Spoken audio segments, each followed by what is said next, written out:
आंपोरे सिद्धेश्वर बाबांकर जागर उत्सव महासमारोह पालित।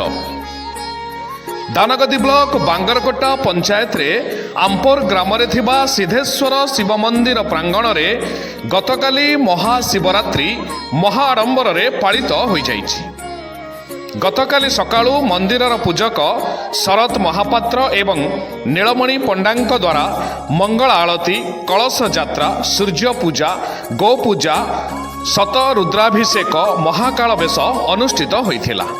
ଏହି ପୂଜାରେ ମନ୍ଦିରର ପ୍ରତିଷ୍ଠାତା ଚକ୍ରଧର ପାଣି ଏବଂ ତାଙ୍କ ଧର୍ମପତ୍ନୀ ପୁଷ୍ପାଞ୍ଜଳି ପାଣି କର୍ତ୍ତା ଓ କର୍ତ୍ତୃ ଭାବରେ କର୍ମ ସମାପନ କରିଥିଲେ।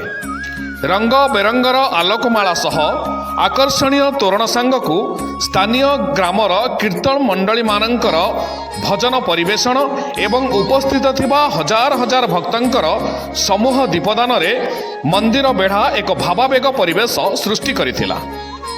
पूर्व निर्धारित कार्यसूची अनुजाई भक्तमानंकर करताली, हुलहुली, कीर्तन, बाजाबाण, रोषणी और पंडित मानंकर वेदमंत्र ताले ताले रात्र 10 घटिका समय महादीप उठिथिला। कमिटी द्वारा समस्त भक्तमानक पई प्रसाद सेवनर व्यवस्था करा जाइथिला।